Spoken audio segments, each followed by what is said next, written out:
تو جے یو آئی کیوں چھوڑ گیا آپ کو؟ دیکھیں جے یو آئی سے خود آپ پوچھ لیں کہ وہ کیوں چھوڑ گئی ہے. اگر ان کا پتہ ہے چھوڑ کے گئے تھے تو آپ کو جے یو آئی کا پتا ہوگا. جے یو آئی کے لیے میں آنسریبل نہیں ہوں. جے یو آئی یہ اپنی مینڈیٹ رکھتی ہے, ان کی وضاحت بالکل. جے یو آئی اگر چھوڑ کے گئی ہے, جے یو آئی نے آپ کے ساتھ حکومت کے, ایم کیو ایم چھوڑ کے تو نہیں گئی, ایم کیو ایم آپ کے ساتھ ہے, اور ان قریب میرے خیال میں جے یو آئی بھی واپس آ جائے گی, کہیں چھوڑ کے نہیں جاتی سیاسی قوتیں ہمارے ساتھ. میں ذرا بات کر رہا ہوں. آپ گڈ نیوز کی بات کرتے ہیں, پازیٹیو نوٹ کی بات کرتے ہیں. گڈ نیوز یہ ہے کہ عوام کو آپ کے میڈیا نے اتنا الرٹ اور اتنا سیانہ کر دیا ہے کہ اب الیکشنز جو ہیں لیگسیز اور ورڈز کے اوپر نہیں جیتی جائیں گی, ایشوز پہ جیتے جائیں گے.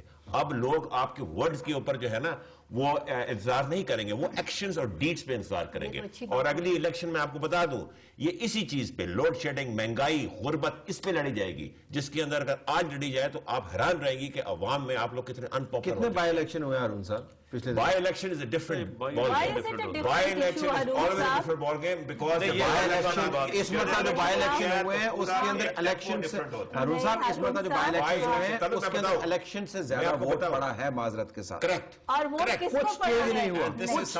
ہارون صاحب کی یہ آپ کو بتاؤں کہ اگلا الیکشن اس حلقے کی الیکشن ہوتی ہے, سارا فوکس حلقے کی پالیٹکس پہ ہوتا ہے. جنرل الیکشن پورے ملک کی اور ملک کے ایشوز آتے ہیں, بائی الیکشن میں ملک کے ایشوز نہیں آتے. کیا تبدیلی آئی ہے ویسے؟ نہیں ہارون صاحب, ووٹرز اسی پہ ووٹ کیے. ایک منٹ ٹرنل صاحب, یہ تو ہمارا ایجنڈا ہے جس کو آپ بول رہے ہیں, یہ غربت, بے روزگار, مہنگائی, یہ ساری چیزوں کے لیے تو 1970 سے ہم لے کر آج تک لڑتے آئے ہیں.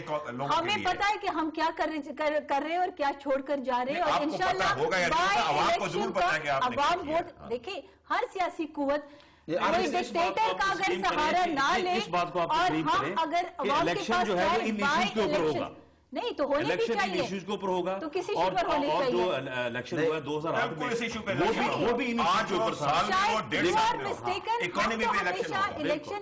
آپ ایک ہی بات کریں, ہم نے تو 70s میں یہ آواز اٹھائی روٹی کپڑا اور مکان کی, کیوں چھوڑ دیں آپ 70s میں کس کے ساتھ تھے اور ہم نے 70s میں یہ آواز اٹھائی. یہ بتائیں ایشوز تو کوئی نئے نہیں ہمارے لیے. آسما وہ تو اچھی خبر دے رہے ہیں کہ لوگ بڑے سیانے ہو گئے ہیں, میڈیا نے اورینٹیشن دے دی اس کو, لیکن میڈیا ہی چونکہ ہم بہت سینیکل ہو گئے ہیں صحافی, ہم یہ کہتے ہیں کہ جو اگر بائی الیکشن کو ایک ہلکا سا معیار بنایا جائے تو اس کے اندر ہمیں کوئی بڑی واضح تبدیلی نظر نہیں آتی, کوئی نیا چہرہ نظر نہیں آتا. لیکن آپ کا خیال ہے اس کے اندر کوئی پارٹی پالیسی نہیں آتی, کوئی ویو نہیں آتی, کوئی ایشو. آپ اس کو مثال لے لیں کہ پچھلے 5 سالوں میں جتنے بائی الیکشن ہوئے سارے کیو لیگ جیتی, اور 2008 کا جو جنرل الیکشن ہو وہ آپ کے سامنے.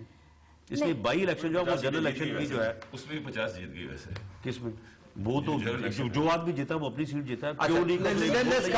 پورے ملک میں کیوں لیگ کا ایک ووٹ نہیں ہے. آزاد یہ جو الیکشن کمیشن کی ہم بات کر رہے ہیں, آزاد الیکشن کمیشن, اینڈ اوپر اگر ہم یہ الیکٹرانک ووٹنگ سسٹم لے آئے جس کی ہم لوگوں کو فری اینڈ فیئر پول کو سیانے ہو کے وہ ووٹ اگر اس میں ہمیں الیکشن سیانے ہو کے ووٹ ڈالنے کے لیے جائیں نہیں, اور فری اینڈ فیئر پولنگ, یہ جو پولنگ میں یہ جو ووٹرز لسٹ میں کرپشن ہے, وی آر انٹو دیٹ. ہماری اپنی کمیٹی ہے,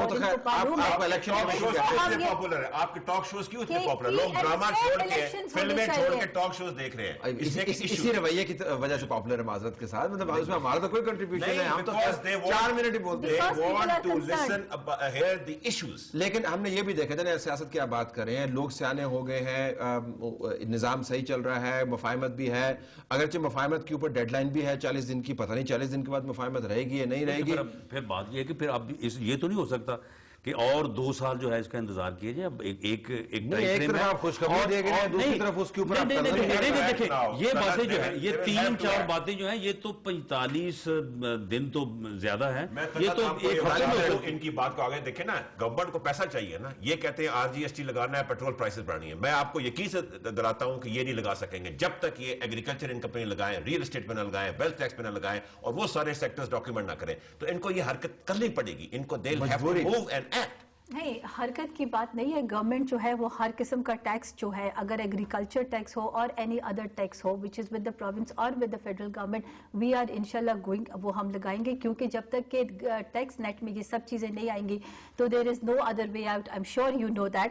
اور دوسری بات نہیں ہے کہ ہم کسی کے الٹیمیٹم پر یا کسی کے پریشر, یہ سارے ایجنڈا گورنمنٹ کے ایجنڈا پر بھی تھے, but keeping in view the political reconciliation. No, we respect the mandates of political